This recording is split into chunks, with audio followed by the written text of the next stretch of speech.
आपने कभी फर्नीचर के किसी हिस्से या दरवाजे के हत्थे को छूने पर हल्का सा झटका महसूस किया है? आपको क्या लगता है कि ऐसा क्यों होता है? क्या आपका फर्नीचर आपको पसंद नहीं करता या कोई और बात है? चलो पता करते हैं। हमारे उद्देश्य हैं विद्युत आवेश के बारे में जानना और ये समझना कि वस्तुएं किस प्रकार आवेशित होती हैं। प्राचीन ग्रीस में लगभग 600 ईसा पूर्व थेल्स ने देखा कि अंबर को ऊन से रगड़ने पर उसमें कागज के छोटे टुकड़ों जैसी हल्की वस्तुओं को आकर्षित करने का गुण उत्पन्न हो जाता है। इसी प्रकार सूखे बालों को यदि प्लास्टिक की कंघी से रगड़ा जाता है तो वो भी इसी प्रकार की हल्की वस्तुओं को आकर्षित करती है। रगड़े जाने वाले पदार्थ जो आकर्षण का गुण दर्शाते हैं तो कहा जाता है कि वे विद्युतीकृत हो गए हैं और इनसे जो विद्युत उत्पन्न होती है उसे घर्षण विद्युत या स्थिर विद्युत कहते हैं। आइए एक प्रयोग करते हैं। कांच की एक छड़ को रेशम से रगड़िए और उसे एक विद्युत रोधी धागे से लटका दीजिए। अब पहली छड़ के समान एक आवेशित कांच की छड़ को इसके पास लाइए। आप देख सकते हैं कि दोनों छड़ें एक दूसरे को प्रतिकर्षित करती हैं।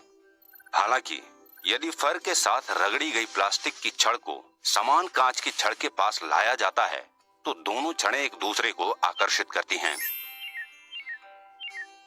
यह आकर्षण और प्रतिकर्षण का व्यवहार विद्युत आवेश नामक एक इकाई के लिए उत्तरदायी है। यह निरीक्षण हमें इस निष्कर्ष पर लाता है कि 1. आवेश दो प्रकार के होते हैं। 2. असमान आवेश आकर्षित होते हैं और समान आवेश प्रतिकर्षित होते हैं।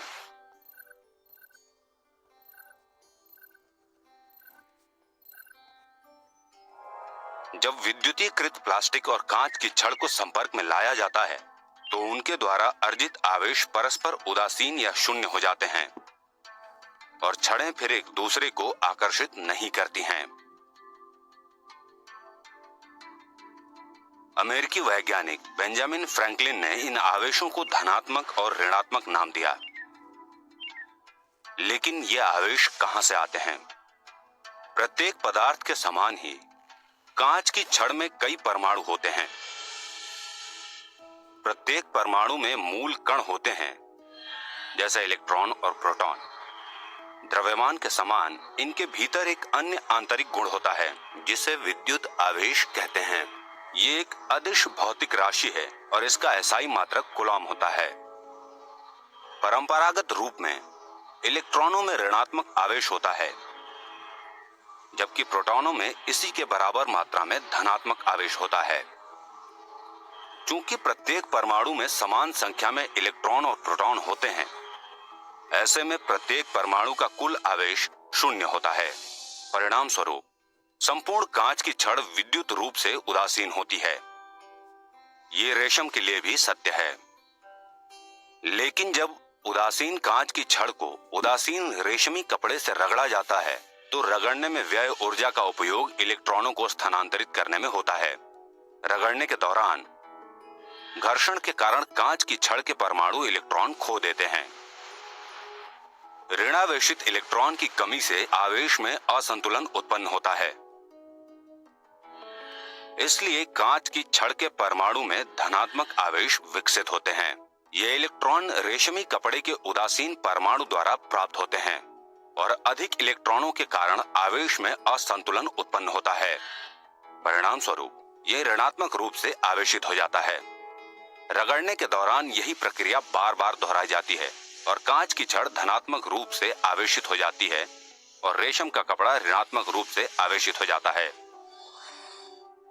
आवेशित पिंडों के बीच आकर्षण और प्रतिकर्षण के कई औद्योगिक अनुप्रयोग हैं। जैसे स्थिर वैद्युत पेंट को जिस वस्तु पर स्प्रे किया जाता है वो धनावेशित हो जाती है। जब कणित्र से पेंट की छोटी बूंदें बाहर निकलती हैं तो वे घर्षण के कारण ऋणात्मक रूप से आवेशित हो जाती हैं।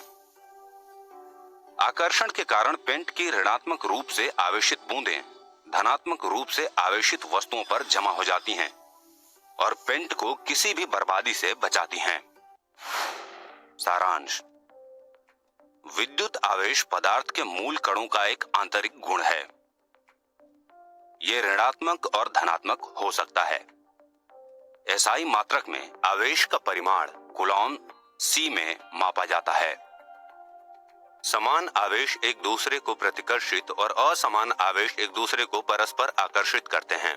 स्थिर वैद्युत पेंट स्प्रे स्थिर विद्युत के कई औद्योगिक अनुप्रयोगों में से एक है।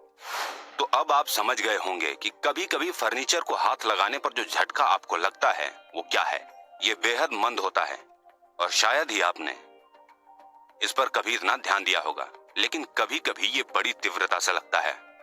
ऐसा क्यों होता है? आखिर क्यों कभी कभी कोई झटका बहुत तीव्रता से लगता है और कभी मंद लगता है?